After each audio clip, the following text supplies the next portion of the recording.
Hana mến chào cô bác, anh chị và các bạn. Hôm nay, Hana xin gửi tới cô bác, anh chị và các bạn một công thức để làm vỏ bánh bao vô cùng mềm xốp và rất là nhẹ. Đặc biệt, để nguội không bị cứng. Với cách hấp sao cho vỏ bánh luôn căng bóng, không bị nhăn nheo. Nếu thích, xin mời cô bác, anh chị và các bạn cùng vào bếp. Trước tiên, mình sẽ cho vào ca 140ml nước ấm khoảng 35 độ C và 1 muỗng canh đường cát khuấy đều cho đường tan.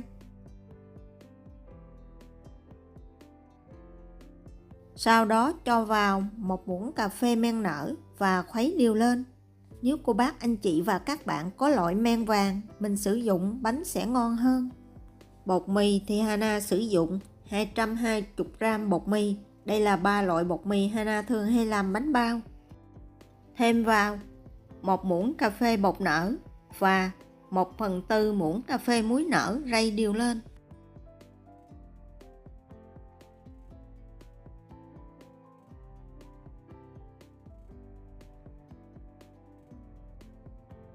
Sau khi rây đều hỗn hợp bột thì cho từ từ phần nước men lúc nãy vào. Cô bác, anh chị và các bạn đừng cho vào một lần, kẻo bột bị nhão.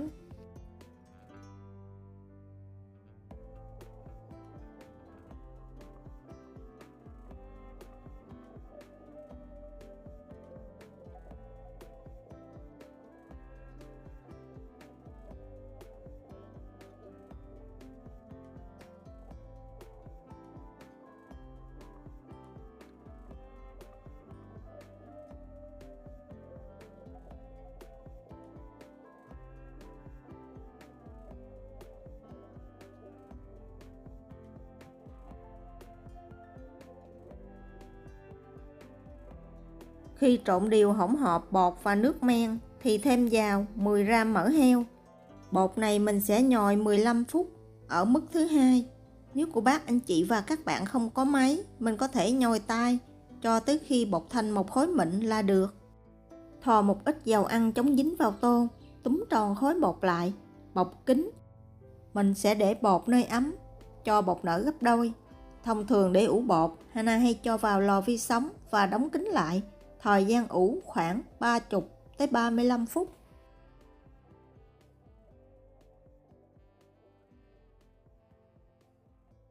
Trong khi chờ bột lên men thì mình sẽ đi chuẩn bị phần nhân. Nhân thì cô bác, anh chị và các bạn thích ăn loại nhân nào, mình làm nhân đó, không bắt buộc. Phần nhân thì Hana sử dụng bằng những nguyên liệu ở nhà Hana đang có.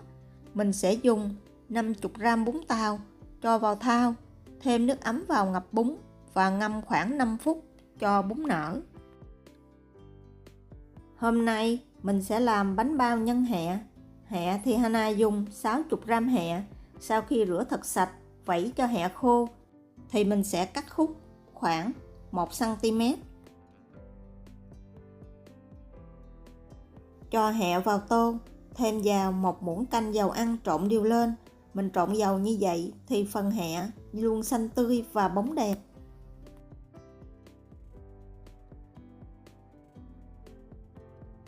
Bún tàu khi ngâm 5 phút thì cô bác, anh chị và các bạn mình sẽ vớt ra, rửa lại một lần nữa cho sạch. Mình cũng đem cắt khúc khoảng 1cm. Thêm vào bún 1 muỗng canh dầu ăn và 1 muỗng canh nước tương trộn đều lên.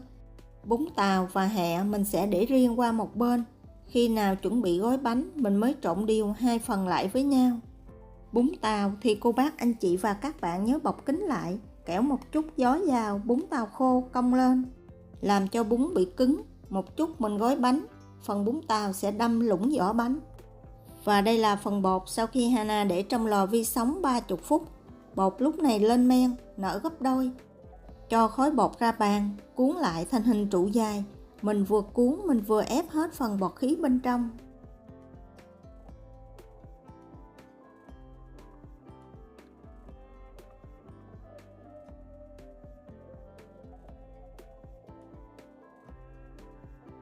Chia bột làm 8 phần bằng nhau. Sau đó lấy từng phần, dùng mu bằng tay đẩy bột từ ngoài vào. Mình vừa đẩy, mình vừa gập, cho mặt bột được láng và túm tròn khối bột lại.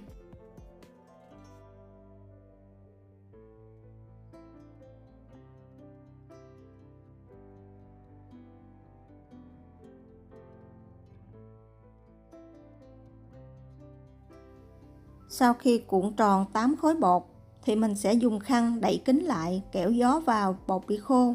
Mình sẽ để bột nghỉ khoảng 5 phút. Làm như vậy thì một chút mình cán, bột không bị thun lại.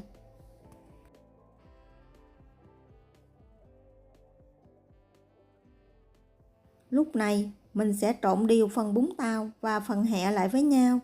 Hana nêm thêm vào một ít tiêu xay, 1 muỗng canh dầu hào, 1 muỗng cà phê đường cát, trộn đều lên. Để nhân được ngon hơn, Hana cho thêm vào 100g xúc xích cắt sợi.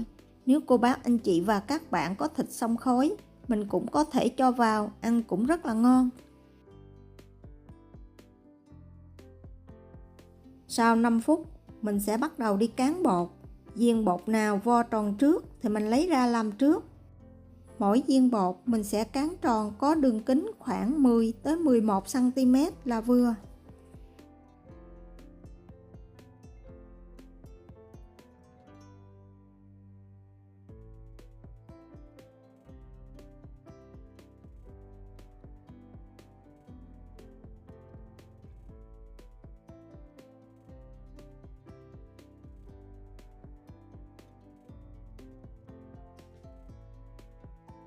Sau khi cán bột xong, phần bột nào có mặt láng thì mình sẽ để phía ngoài, bột nào có mặt sần sùi mình để phía trong và cho nhân vào bọc kín lại.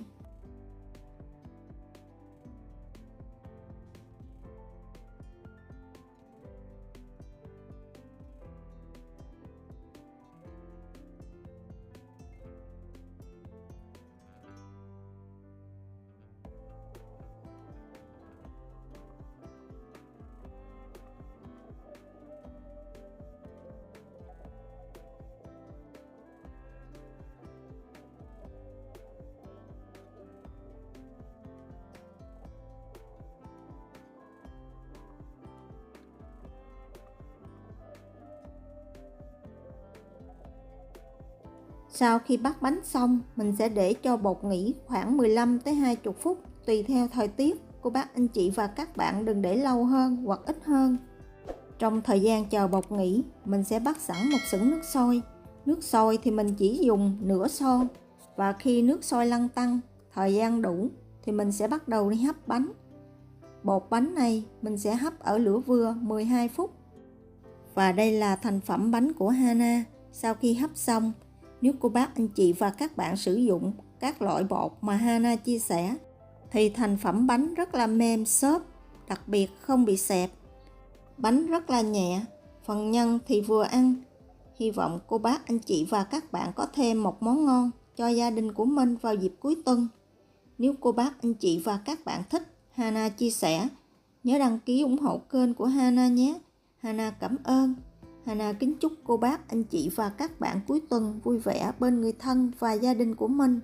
Hana xin chào tạm biệt và hẹn gặp lại vào thứ Ba tuần sau.